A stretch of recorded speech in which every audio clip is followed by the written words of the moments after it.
Okay, is everyone there? Good morning, good afternoon, good evening to all of you who are tuning in. Thank you so much for joining us, especially during these times. Clearly, Zoom is the way to go now. Online meetings are the way to go. And I appreciate all of you for taking off the time to be with us today. My name is Brian Mlondo. Welcome once again to this fantastic time we're going to have. We're calling it the 90 Minutes with Senator Dr. Rasha Kelej. I request all of us to mute our microphones. Some of us are, yes, thank you. Please mute your microphone unless you're talking, and just help us also. If the connection has a challenge, just mute your video. So for the benefit of those of you who are not aware, 90 Minutes with Senator Dr. Rasha is really an online series of meetings that aims to discover the personal and professional side of Senator Dr. Rasha Kelej. She is the CEO of Merck Foundation. She's actually the first African woman to be in this position. And she is one of the most 100 influential Africans in the world right now for the year 2019, 2020, and 2021. And she's a member of the Egyptian Senate. She gets shy when we are introducing her, but that is just part of what she does. For our Portuguese countries, also members of the press who are also on this, who comprehend Portuguese, please go to the lower right corner and get the interpretation. You'll be able to hear us well and good. Now, through this session, we're going to be taking questions that from you relating to her likes, dislikes. You'll be hearing things like what she does for fun, her education, her early life too, professional progress, some of the challenges she also has, because this is a really incredibly tough job, a tough task, and we need to understand what drives her.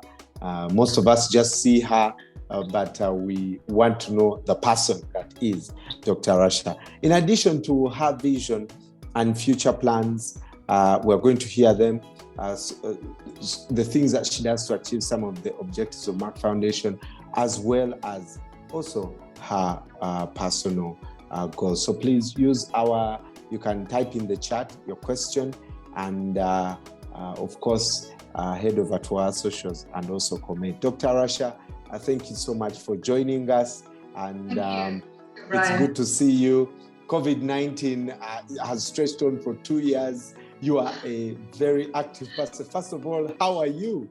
How are you feeling? I'm fine. I miss Africa. I miss all of you, to see you in person like we used to before COVID. But I hope that this will end very soon and we can be able to see each other again. Yeah, that's for sure.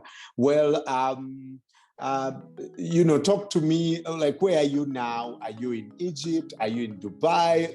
I'm in my office in Dubai, and we are planning for, currently we are planning for the end of this year, the last quarter, and 2022. And I hope that in 2022 we'll start our visits to Africa, and I'm coming over to many countries, and also Professor Frank Stengelberg Haverkamp, the chairman of Merck and Merck Foundation Board of Trustees, will be joining me in many of these visits, so we can follow up, meet all of you, and we can discuss new programs.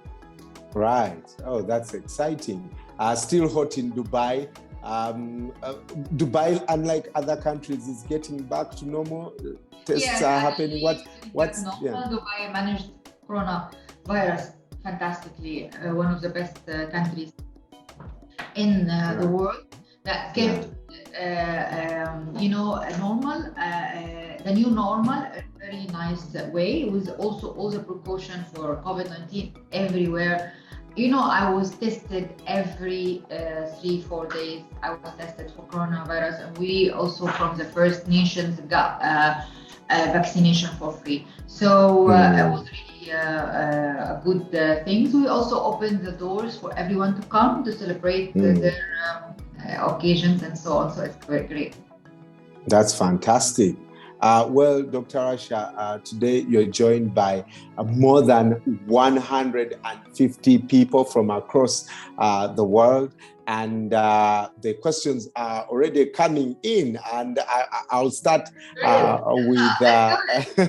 Yeah, let's do it so we can, let's do it. Catch up the time. Yes. Yes, no holds barred. So members of the press, fire away. You can also tell me which country you're, watching from. I see already people in the DRC live. So just type in the chat which country you're representing and what you do in your country. So just type for me in the chat. I'll be able to see those comments. Let's start with Sharon Kavu, who is a journalist at the Southern Times Africa in Namibia. And she says, we have all seen and heard the great work you have been doing in Africa and beyond. She's available, Sharon? She's here? Sharon, are you there? If she's there, I'd like to hear from her the question. If not, then we can continue. Yes, I'm here. Oh, Sharon, fantastic. so send me your question. Oh, thank you so much. I'm so excited. So my question is, well, we have all seen and heard the great work that you have been doing in Africa and beyond. And it's not, I believe it's something that comes from a true visionary. So I just wanted to understand how you started your journey in transforming patients' care, empowering infertile women, and supporting girls in education in Africa. And just how you started this journey. I'll tell you, I started in 2012. Immediately after finishing my MBA, I'm a pharmacist by education, as you know, and I had my MBA in Scotland about corporate social responsibility. So as soon as I finished my MBA, I wanted to implement what I learned. So I wanted to go to Africa and start to see what is needed to be doing sustainable work that can build capacity and not only donations or something that we want to enable people to help themselves and be independent, more than just donations and charity, which was already most of the work in the company I was working for was donation. So I went to first countries. I went to Kenya and Uganda, and I had meetings with the ministers of health and with people in the communities. I went to rural areas. I listened to them. I digged 7 layers deep, firsthand by myself, not listening to people who told me when I'm sitting in my office in Dubai or Germany. No, I went by myself. I went to rural areas, to villages, sat with women, with people, and understood exactly what the challenges.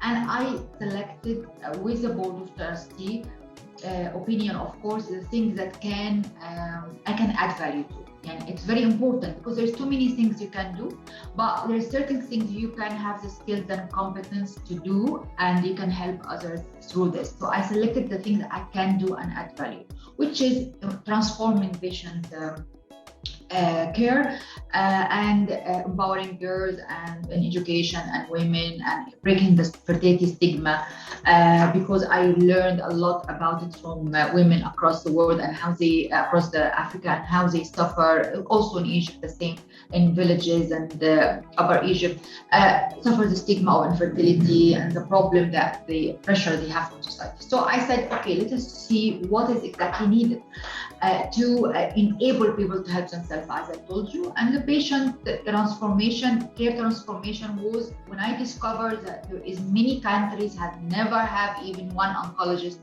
or one specialist in many specialties like pediatric surgery, things like that, gynecology, sometimes fertility specialists, embryologists. They don't have these specialties. So I said, wow, we have to create a platform of specialized trained doctor to be a big army that can transform patient care. And this is the start. And then, of course, everything rolled out after that. But the main point is I digged by myself 7 layers under each problem. I sat with people, we discovered, we tailored strategies, and I implemented it by myself. And then after that, I hired a team to continue the logistics and great team.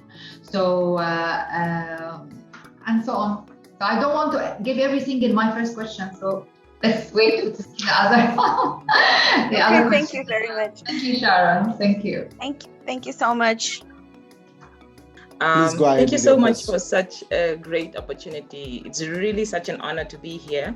Congratulations, Dr. Rasha, again for being appointed as a senator at the Egyptian Senate. Really such a great role, but I'll just like you to describe really what your role is now as a senator. Thank you very much. Thank you very much, Dr. Martha. It was a great honor to be selected and appointed among the 100 people quota that's been by our President, His Excellency Abdel Fattah Sisi, President of Egypt. And this was great because I know that he was very interested, and he is very interested in Africa, and to have partnership with Africa at all levels, health, economy, infrastructure, everything. And you know that also Egypt has a lot to offer, but also Africa can offer a lot of also opportunities of investment and things for Egypt. And here came my role with my experience in Africa, that I can identify and define opportunities of collaboration and partnership between Egypt and the rest of Africa. Since defining also and emphasizing the role of Egypt as part of Africa, and also encourage young people in Egypt to communicate and collaborate with the youth in Africa and come up with small, middle businesses and opportunities of collaboration. This is very much, it's also defining our African entity and identity in Egypt, which is very, very important. And this is the trend and the very important thing that the government of Egypt are taking since President Abdel Fattah Sisi joined the government. And I'm happy that I can help, because it's going to be adding value to everyone, Egypt and Africa, and this is my passion. I want always to do something that can help others and emphasize or strengthen strengthen the opportunity that can add value to all African communities. It's in the heart of my work, but also my personal passion. All right, thank you, Doc. It's an honor to be part of your journey. Thank you. Thank you very much. So, Dr. Rasha, this makes you a politician. No, because I'm not elected. It's not an election, okay. It's an appointment. These 100 people out of the 300, they are appointed due to their international experience in different fields, health and women's rights. Right. So it is not the election. So actually will add value from our experience to the journey of Egypt and also Africa, in my case, Africa. So I wanted to emphasize that, Dr. Martha, I'm very happy also that you are here and you're doing great in your diploma in endocrinology. And I said to you before, to Brian, that we had participated in the transformation of patient care. And you know that until today, we have more than 1,300 doctors has been Merck Foundation alumni and either finished or undergoing 1-year diploma or 2-year master course of many critical and underserved specialty in Africa. Endocrinology is one of them, but also diabetes, cardiovascular, preventive, sexual and reproductive health. What else? Respiratory care and acute intensive care, and many other specialties we added recently this year, and we will talk about it later. But respiratory intensive care is very important for COVID. management and management of patients with COVID-19. Our friend Edem Mensa is having audio issues, but he sent his question and he asks, what do you feel after achieving all these successes and impact throughout your long and fulfilling career? I enjoy, but it's only for a few hours, and then what's next? Always what's next. The journey of improvement and continuation and progress never ends. And always I look back on what I have done and I know that I can do it better.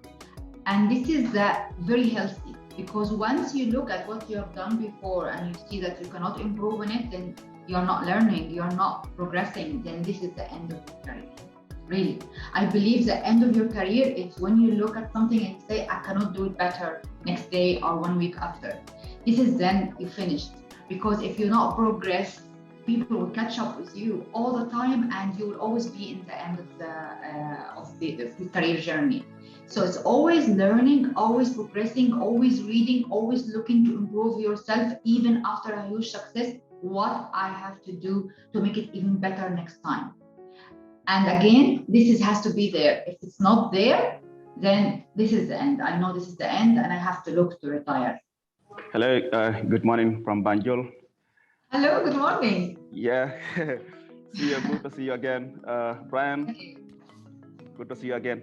Thank you very much, Brian, and everyone from the team there, Merck Foundation. It's a quite great opportunity for most of us to have this direct interaction with someone we have heard so much about, and this will give us an opportunity to better understand who actually our CEO is. But my question is, if you were not doing what you are doing now, what sort of a career path will you have taken? Fashion designer. I will do either fashion designer or directing, like TV programs or video clips or movies. I love these things very much. I'm very much into art and fashion. And this is maybe one of the reasons I am a little bit unique in what I am doing, because I create awareness and I do a lot of programs through my hobby, because I have done fashion designing as a hobby. I've done that. I design jewelry, I design fashion in a small scale, of course, as a hobby. And I also direct all the videos you see on the social media. I directed myself, and the video clips I directed it as well. So and I had TV show before 2012. I had TV show that I produced and presented and prepared in Abu Dhabi TV before 2012. So I always kept my talent alive, because this was the window that I get my balance, work-life balance, these things. This was the way, this was my things. After 2012, I adopted the work-life fusion, because I fused my talent and my passion into my work. So it became fusion. And this was the secret of success. I think this fusion formula, it's very important for my own success. Congratulations, Dr. Rasha. Thank you, Veronica, very much. If I can use the Swahili word, I will say hongera sana. Thank you. This means in English what? Yeah, but currently I'm working with my own blog called Maisha blog. Wow, your CV is very interesting and inspiring us to work more. You have over 2 million followers on your social media account. Yes. Now, I am trying to ask myself, you are getting a lot of love from your followers. Do you interact and engaging with them yourself, or is there anyone else? And yes. I have the second question. Currently, Tanzania, we have the first strong woman, our Honorable President, Samia Suluhu Hassan. Yes. Are you ready to work? Of course. I'll tell you now. The answers, Veronica. The 3 million followers, of course, when now it's become too many followers, I cannot just follow up with them by myself or answer the comments, because as I said, I like to do things with my own hand. I like to work and have impact, so I will not have time to do this as well. So of course we have a team, but to answer these things, but I have to go 1 to 3 hours every weekend to look at what we are doing and to see how, as much as I can, to answer, and also look at what attracts people and on our social media and strengthen on it. Of course, you know what is the importance of it, because through attracting them to follow us, you're creating a great community awareness and building advocacy against many other things like child marriage and genital mutation, stop GP violence, and on all the other things, breaking the stigma of infertility, raising awareness about diabetes, hypertension. So this platform is very important to keep alive and grow, because this is the way we are reaching to raise our awareness in a digitalization way, and it's very innovative, instead of going to everyone and every village by yourself, because it's not achievable. But you can go to all these countries through the social media or media houses.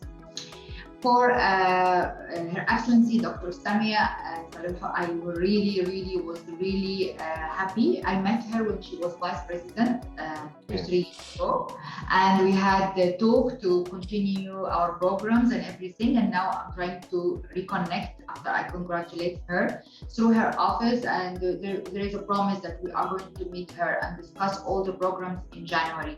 But Veronica, if you have any way that you can connect us, or anyone in Tanzania can connect us with Her Excellency, it would be great, because we are very proud of her.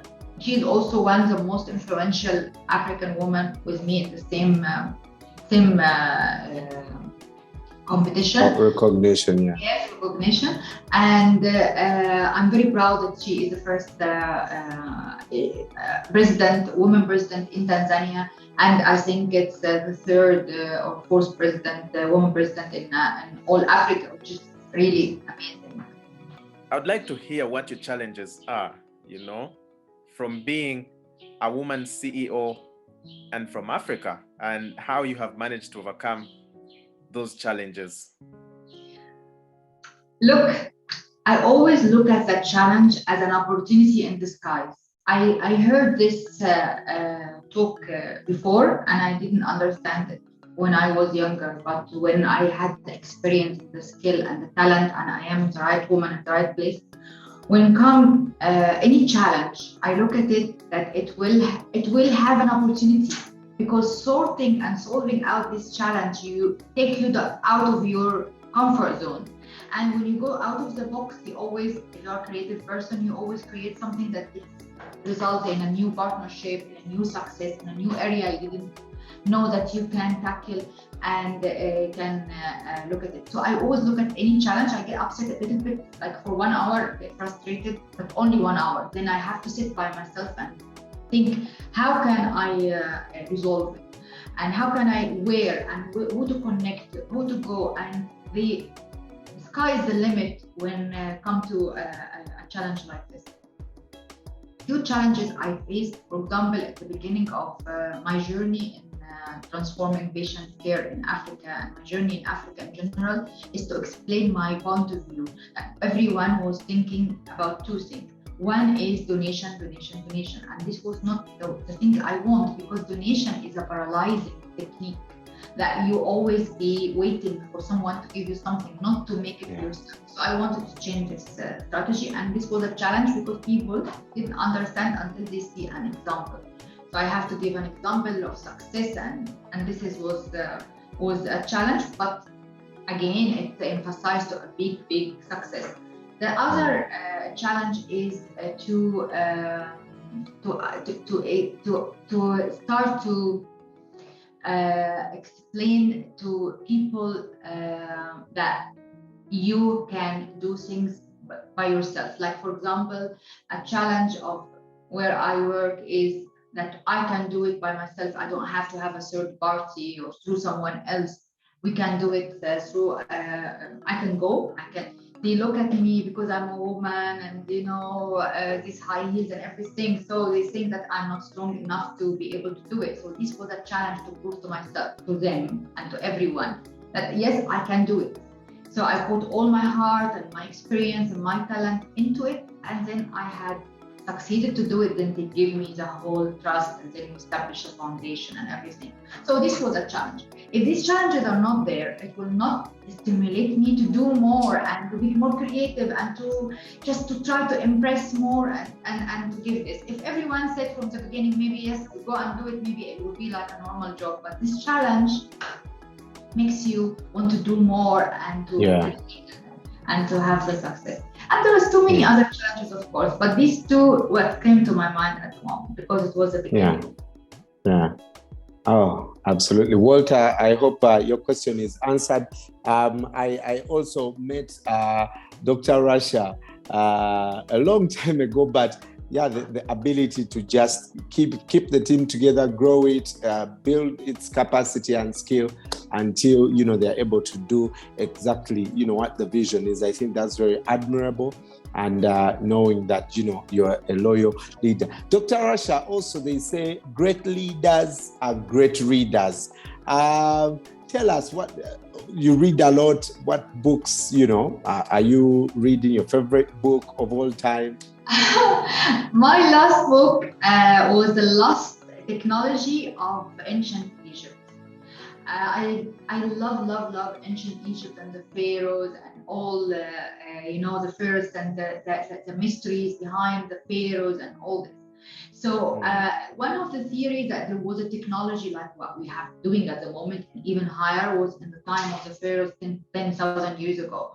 And there was a lot of theories about the lost technology and how the pyramids was like an energy, alternative energy things and all this. So I am reading now this book, The Lost Technology of Ancient Egypt. And there is another also, I like mystery and I like these things, Atlantis, the missing continent or the lost continent as well, which also was the theory that it has connection with Egypt as well and the pharaohs, and it has crystal pyramids under the water, which also generating energy and all this. So I like to read about these things at the moment. Right. You talked about producing. As far as actors are concerned, who is your favorite? Producing? Producing films. So. My favorites in films in general. I like very much the type of the sci-fi movies and not special or favorite, but I like very much any film that has been done properly and have an innovative and creative idea behind it that it doesn't exist. So I don't like real movies or anything. I like sci-fi or imagination or fantasy and all this that I love. For example, all of us, the Lord of the Rings and the Hobbits and all this. I like this type of movie. There was also a late movie I had about also, I don't remember the name, but also about robot or something like that. So this is my escapism mechanism, because after I finish my work, if I have time, I like to escape in these things. And it also regenerates your creativity, because something doesn't exist, so you can let to your brain to go beyond reality, which is nice. Yeah. All right. Keep the questions coming, guys. I see you. Wow. We have over 200 people tuned in. And if for the benefit of those who speak Portuguese, please go to the bottom right corner of your screen and look for interpretation. You can write the question. I have a question from Angola or Mozambique, if it's okay. I will put the interpretation. Is it okay? Fantastic. Is anyone there? Yeah. Let me first bring in Lydia Atieno Barasa from Rwanda. She works with the New Times. Lydia, are you there? Dr. Rasha, what led you to create your signature campaign? Merck more than a mother? I told this story before, but I will say it quickly. I was in Uganda, Brian, and I was the Tororo in specific. We were having diabetes awareness campaign about prevention and hypertension and so on. So I was speaking to a group of women, and they said they were young and healthy, look fit and strong. So I said, why you have diabetes at the moment? And you must. I was advising them, exercise regularly, eat healthy, stop smoking, and all if you're smoking. They said, no, we got diabetes because we are infertile and don't have children. And I said, what is the relation? There's no relation scientifically between infertility and diabetes. And they said, no, it's the stress we are facing. And then they told us the stress and the pressure and the life we are facing because we are infertile, we'll be mistreated. And he told me all the stories and it was horror stories behind it. That day I went back to Kampala and I decided I'm going to do More Than a Mother campaign. And I want to say to every woman that she is more than a mother, and even she have children or not, it doesn't matter. You should be a productive member of society. You should be respected and appreciated by your family, by community, and so on. And I started to dig more and to know the incidence of infertility. I find it very high in Africa. Almost every one couple are infertile in reproductive age. I find there is a lot of cases of infertility. Almost more than 85% of the infertile couples can be prevented from the start if because it's due to untreated infectious diseases, chlamydia, whatever, and maybe genital mutation, child marriage, all this cause infertility from early age and cause infection from early age, and this rise to infertility after that. So child marriage, genital mutation can cause infertility. So prevention, it was very important. I found out men does not want to admit at all that there is a cause of infertility. Also 50% of infertility causes are due to men and 50% due to women. So all couples should go to the doctor together and see which is the cause so we can treat it. Otherwise, if you keep sending your wife to the doctor and, for example, it is from you, then there's no treatment will happen. You will never see children with her or with other women.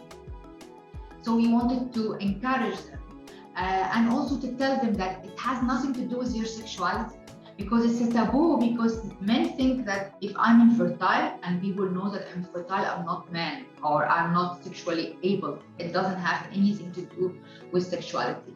Something else. It's the physiology, something else. So we wanted to raise awareness about these things. So this was the instigation of More Than a Mother, when I approached many first ladies to be ambassadors, and they were really welcoming to support all these women and empowering them and encourage couples to join each other's hands to have a happy journey of making family, and not stressful and not strained. And of course, also we found out there is no infertility specialist in many countries. So we trained the first specialist as well. Yeah.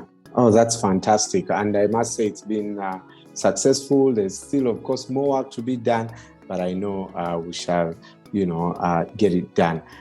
All right.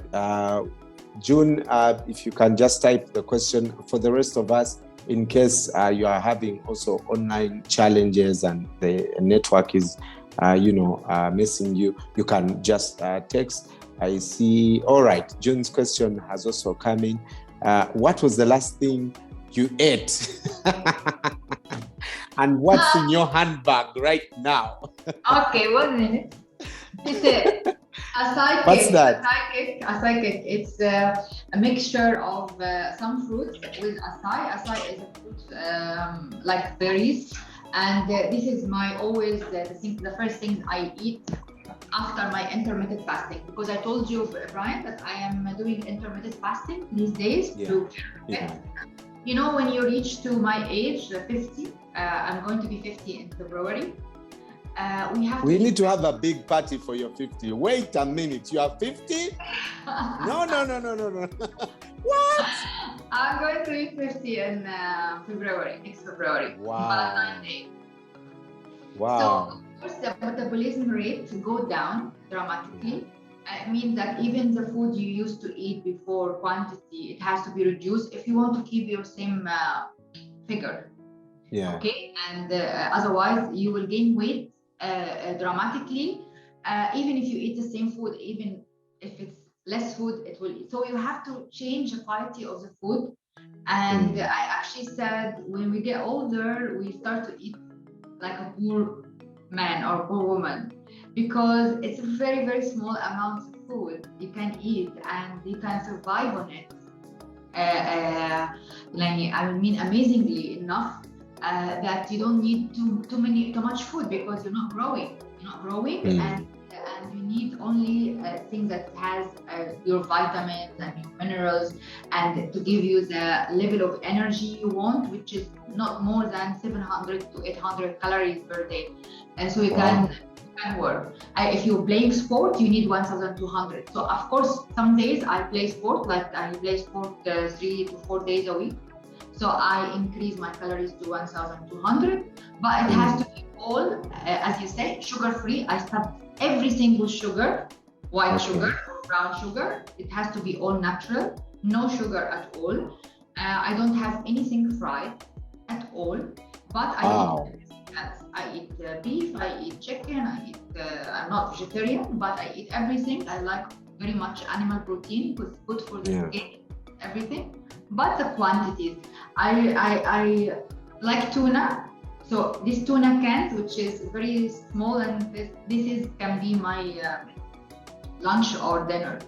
So or salmon or salmon or sardine or something like that. This is really good enough for me. And a psychic or green machine. Look at green machine juice and you'll understand what has in it. It's everything you can find in the field. You put them together in a mixer and drink it. This is enough for breakfast. Wow. You know, some of us are 20 and we look like 50, so it's unfair what you're doing to us. You're making us look bad. And I see. I look great. It's only reducing food and more physical activity. That's it. Nice. Eba Bekele is saying, truly wonderful and young for her age. Lorraine is saying she looks wonderful for her age. We are going to have a big 50 year bash. I'll do it on the live stream. So we will do my big 50, the new definition of 50 in live stream. Promise. Wow. Awesome. February. We need to save the date. Okay. All right, Doctor, let's go to Zambia and welcome Josias Muba, who works with Radio Musi Otunya. Josias, are you there? Yes, brother. Oui, je suis là. All right, Josias, go ahead with your question. Mine is just to find out how the family of Dr.Rasha has been, knowing very well that in the African setup, families sometimes may be influential and may decide to shape the future or the career of their child. I have a very good encounter with mom, so I just want to understand whether how supportive was the family as far as how far she's reached in her career. Yes, of course. Since I was young, my father was always encouraging me to study and to do for science. That's why I said to myself in our campaign that empowering girls in education since they are young, it's very, very important because it gives them the courage, it gives them the confidence. And he was always encouraging me to go to science. And I loved science. I loved chemistry, physics, and math, and biology. So it was really important. And when I had high school, encouraged me to go to pharmacy. I couldn't go to medicine because I have a little bit light heart for blood, and I can't do it. So it's I can collapse if anyone with any wound or any blood. Just I will be, take care of me first, because anyone take care of me first before the injured person. So I went to pharmacy, and then from there I started my career. One thing, I loved art and fashion very, very much, but my father encouraged me to do that as a hobby and to encourage me to go to science. I feel it is the right choice because I believe also if any hobby turns to be a job, it will lose its interest. It will not be as much as enjoyable. So I'm enjoying my hobbies, as I said, and my work is what I'm doing. So yes, I owe this to my father and mother, that they emphasize and empower me to go through science. And I advise every man, every woman, every father and mother to encourage your girls to go to STEM, science, engineering, technology, or mathematics. It's very, very important because they are good enough and more than good enough to do it. And not only put them in a special mold, that if they are interested to do it, please encourage them to finish their education, because they are half of the economy, half of the population, and it's very important to have a strong family to educate your girls as much as your boys. And this is a stronger economy, stronger country, stronger societies. And as I said to Brian, it will make you work less hard, because your wife will be supporting you and making money as well. So this is very, very That's so fantastic. And for the benefit of the other people who are watching, the show that is being developed, Dr. Rasha talked about it, Fashion with a Purpose, is also going to talk about, girl child education. It's important that, girls go to school and stop looking at them as signs of wealth and marriage. And so we are going to cover most of that. All right. Sorry, Doctor. Dr. Noya, can you please switch off can you please mute? Okay, thank you. All right, let's hear from Pascal Molate from Mozambique. Pascal, are you there? Pascal from Mozambique. Alô, muito bom dia. Bom dia. Consegue me ouvir? Yes. Alô, bom dia. Yes, we can. Go ahead. Primeiro, dizia que primeiro quero cumprimentar a doutora Rasha, uma mulher especial que pessoas ao nível do continente e do mundo. Thank you very much. Thank you. A questão é como é que as mulheres contribuir para ajudar as outras mulheres, e que essas mesmas mulheres podem servir de grande exemplo para a revolução do nosso continente africano. Thank you, Pascal. Thank you very much. Yes, what I am doing at the moment, I think it can help a lot of women. Appearances, encouraging them through social media, through our videos, through our own success stories and experience, that to take it as a reference to them, that they can do it. If I can do it, you can do it. This is one part, which is, we call it advocacy building. We do also raising awareness and encouraging their families and the community around them to accept that education is very important for the girls. And what we do in Merck Foundation, I decided to do something very innovative, different than talking and social media. We do films, we do songs. Like, for example, there is a very nice song that I'm doing with Blaze. He is a singer from Mozambique. It will be out soon, released soon, about girls' education, for example. And we've done a lot of other songs with Namibia singers and Zambia and Kenya and Uganda to encourage people and communities to encourage their girls to and not make an obstacle for them, not just give them as a bride, because the bride dowry is very high. So this is very important. We do also children's stories to encourage them. For example, we have a story will come soon called Rescue Jacqueline, and we are going to tailor it in all language of Africa, English, Portuguese, and French, and namings of each community. We have also another, it's not you, it's not me, another story about also empowering women. We have Educating Linda program, where we select 20 girls that is very high performing but underprivileged to sponsor their school fees and whatever they need to complete their education, uniform, school stuff, transportation, food, so they can continue, and we follow them until they finish. And this is in each and every country. We are partnering with this country. And we have also school items that we are distributing every year. And we have media recognition awards and media training, because all the media here, they need also to not stop writing about the girls' education and women empowerment, and how poverty should not be sexist, and how women should be empowered economically and education and through STEM and everything. So you as a media partners at the moment, you should be ambassadors and champion, and this is what we are doing. We'll keep connection with you through our awards and our training, keep working together to do this and encourage every woman and every girl to reach her potential and fulfill her dreams and become something really important in society.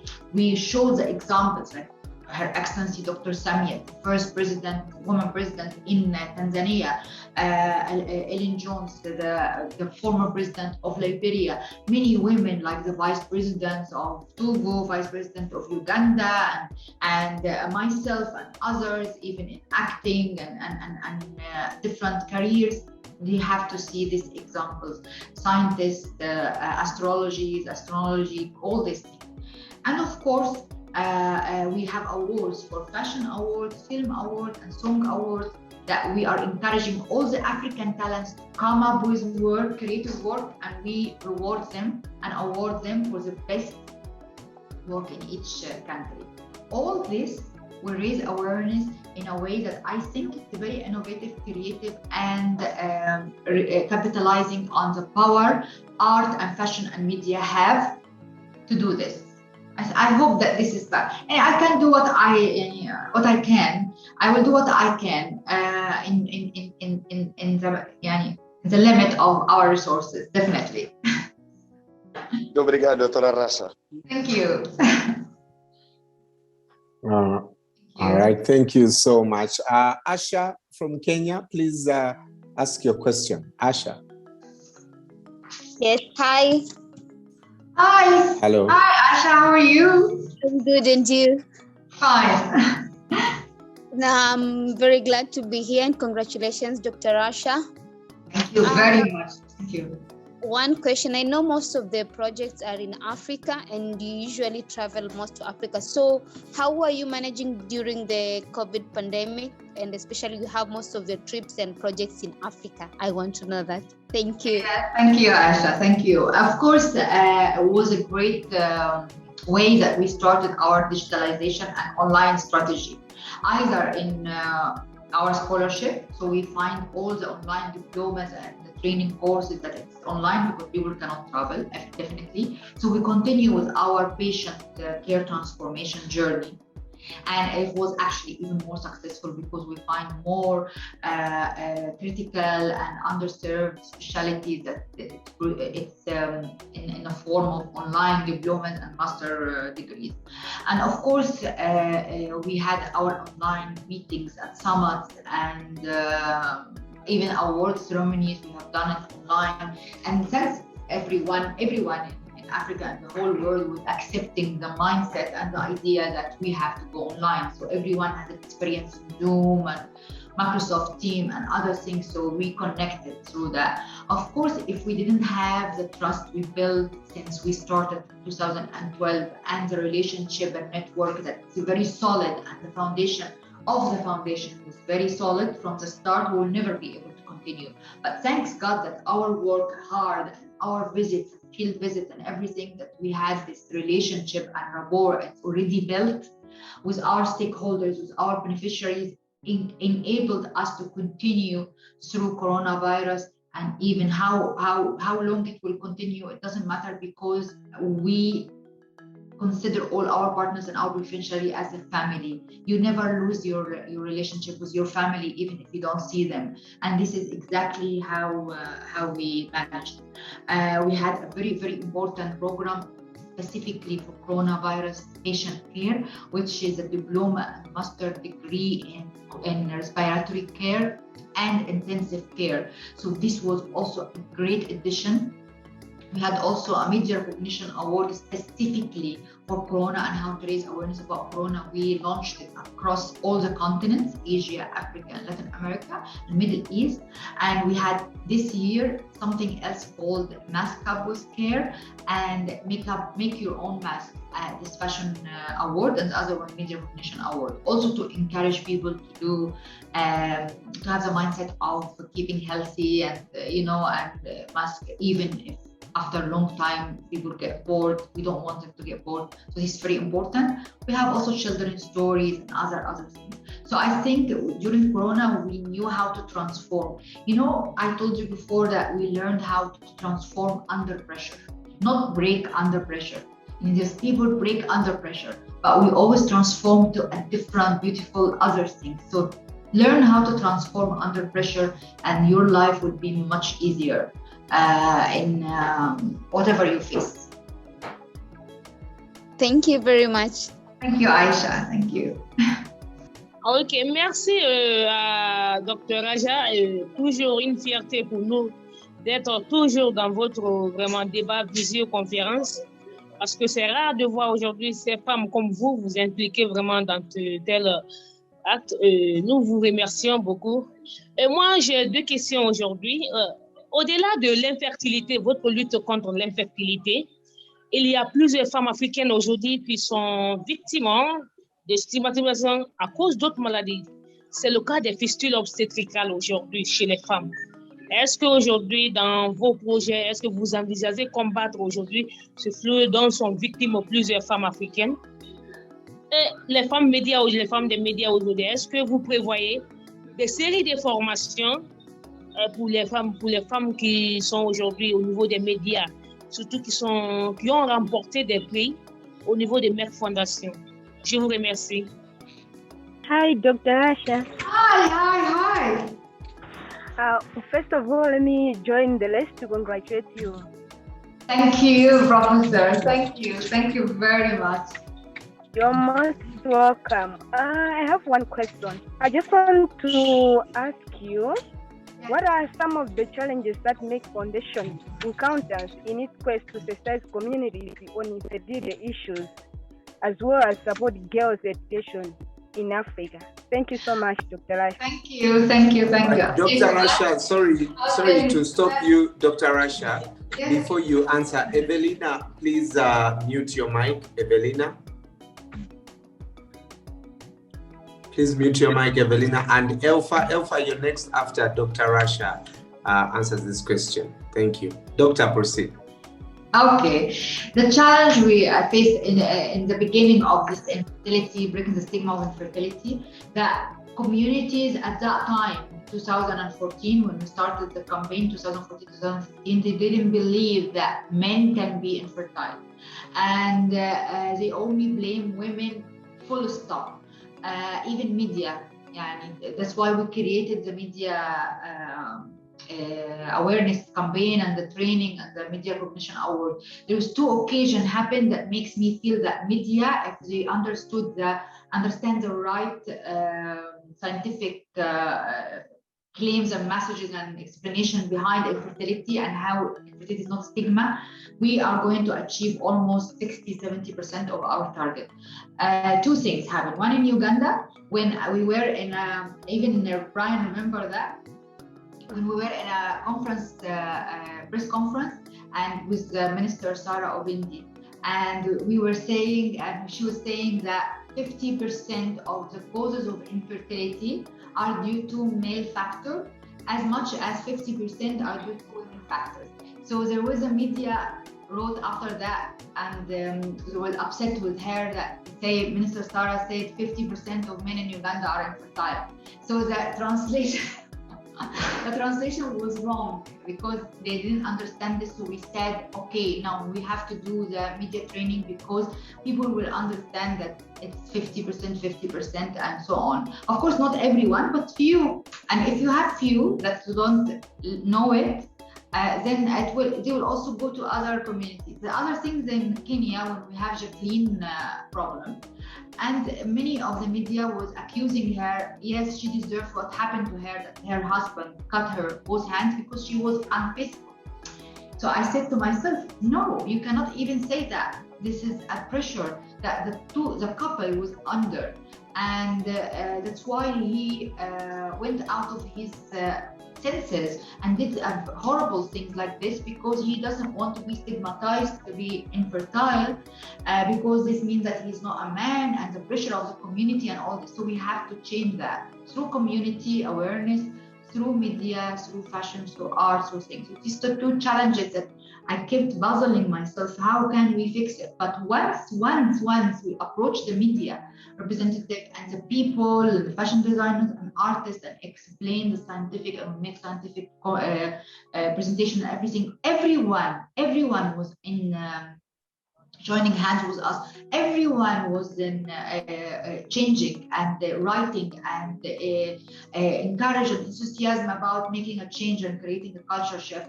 So it was great. And this is what I call a challenge as an opportunity in disguise, because without this challenge, I would never think about media and how media can have a great role. I will never think about musicians and art and filmmaking and fashion and all this, because this is a challenge I faced in the beginning.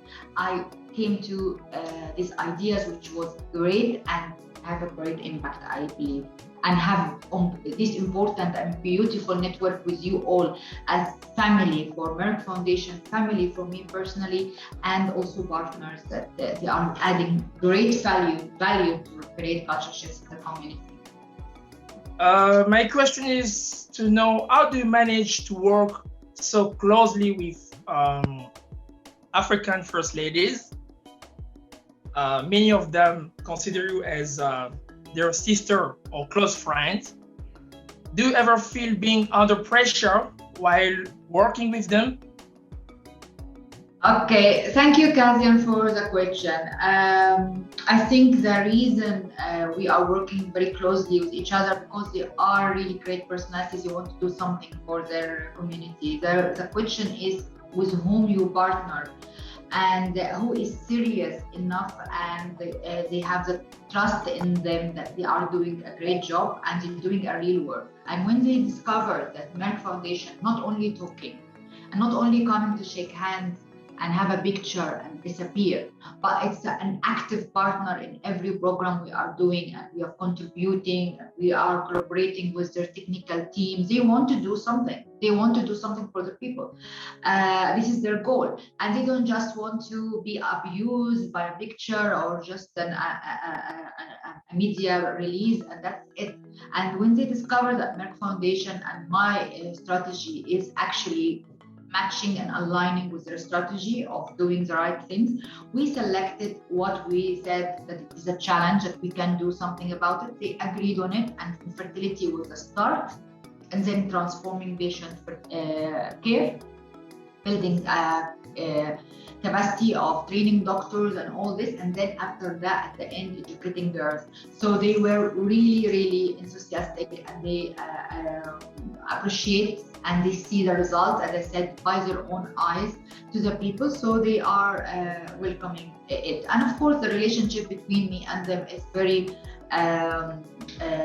continuous. It's not once a year. We always have TCs every 2 weeks, every month, and we revise. We have follow-up reports. We have meetings, technical team and our technical team, our protocol and their protocol. So it's always on the go and going on, and that's it. This is the reason. You just don't meet people once a year and you expect to get something, or you just talk to them once a year and you expect to have a relationship. It's an effort and investment of time and energy and fund and results. It has to come. The first ladies of Angola, Botswana, and Burundi, and Central African Republic, Congo, and Gambia, and Ghana, and the first lady of Liberia, and Malawi, Mozambique, and Namibia, and Nigeria, and Sierra Leone, and Zimbabwe, and of course the former first ladies of Guinea, Conakry, and also Zambia. And we are looking forward to meet the new first ladies.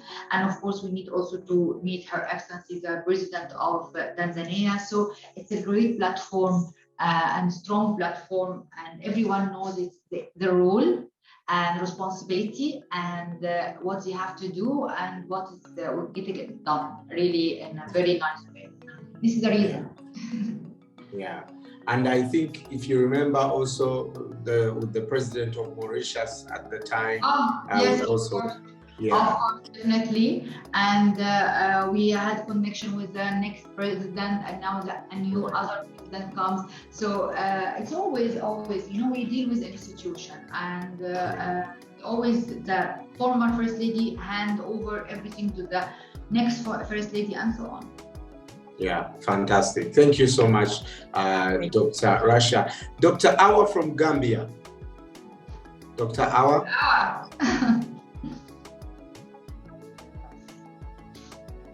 Dr. Awa, are you there? Yes, go ahead. Dr. Rasha, how are you? Hi, how are you? Yes, I'm here. Hi, I'm doing okay. And you? I'm fine. Let me join the list first of all to congratulate you too. Thank you. Thank you. It's been amazing and inspirational listening to you from your journey to. Thank you. Thank you. Thank you very much. Your journey and all that you do. Yes. I'm very excited to be here again.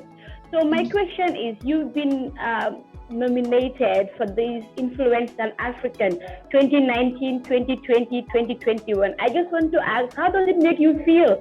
I mean, it's 3 years consecutive you are running and you're still winning. How does it feel? I feel great, of course, and I feel appreciated, and nice to have it. And I never expected. Every year I said, it's last year they will find someone else this year, but it keeps coming, and I'm very grateful and happy. And I think this is a sign that I am doing the right thing. So it's good. I'll be happy also if I don't get it, but it's nice to have it. Fantastic. No, but I mean, like, obviously, you're going to keep having it, and I'm thinking it's going to be a long time. Yes, I hope so. I hope I get it next year as well. I'm waiting. Right. Dr. Awa from Gambia, thank you so much. Good to see you. Dr. Flavia Ojabo from Uganda.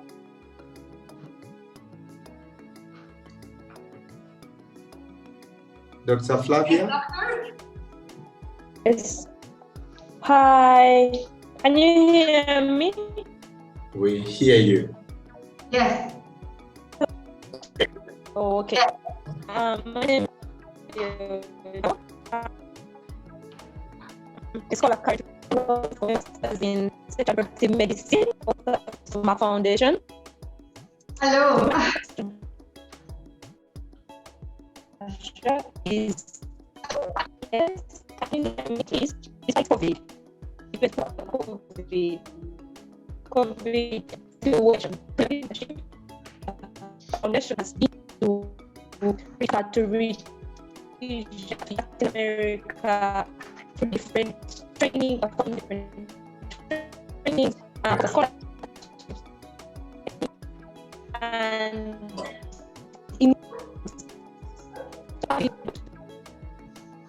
all right, Dr. Ojambo. We seem to be losing. Okay, Dr. Jambo, can you hear us clearly? Okay, so Dr. Rasha, I see the network is quite a challenge. But Dr. Rasha, she asks, about really leadership during COVID-19 crisis. We've done so many trainings, we've provided so many scholarships to doctors, you've initiated so many programs despite the pandemic.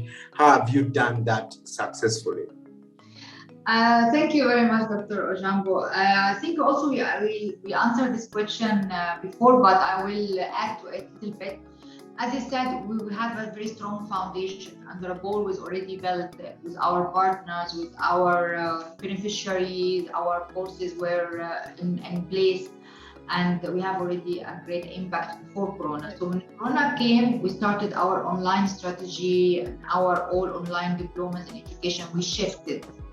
After Corona, we will continue having a hybrid model between online and actual traveling, actual meeting, face-to-face meeting and everything. So because now we have a bigger reach, we have now 42 countries. So we now, thanks to Corona, it's only one thing that is good, that we learned how to communicate online and with Zoom, and we are now very oriented to it and become part of our daily thing. So it will be very easy to continue with that. Of course, we are social creatures, that we need to see people face to face and to have this interaction together.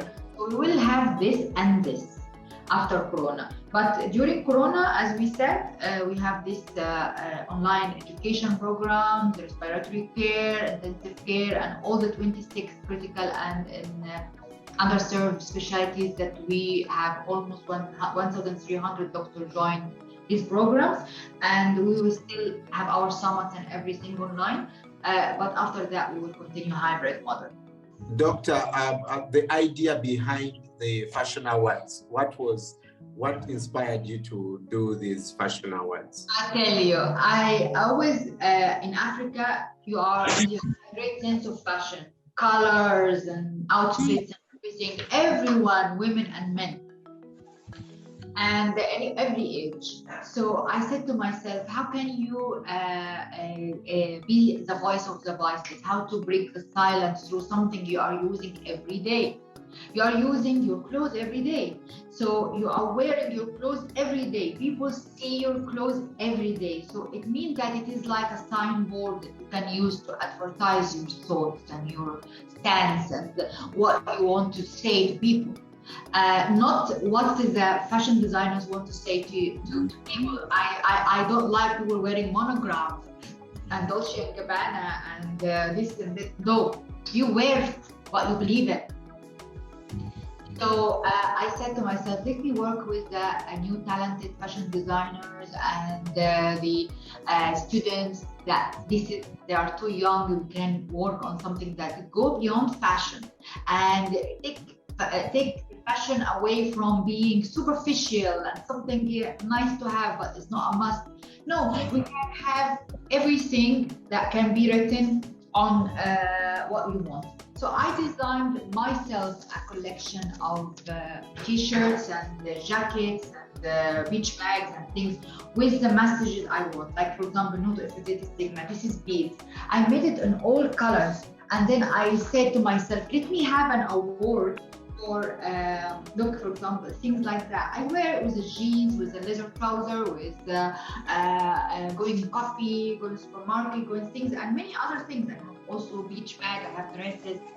So I said to myself, let me work with the fashion designers to have an award to see what is the best design that will carry message to support girls' education and also breaking the stigma of infertility and saying that women are more than mothers and men are more than fathers, it takes two to have a child, and work with them. So we had a great design coming, but it was missing a little bit of the messages I want. I have meetings with them, I mentor them how to do it to be vibrant, and then it came beautiful work. So we give them the award, they executed the designs, and now we are in a second stage to have a TV show that exhibiting all this in the TV so people can see and they can come up with their ideas.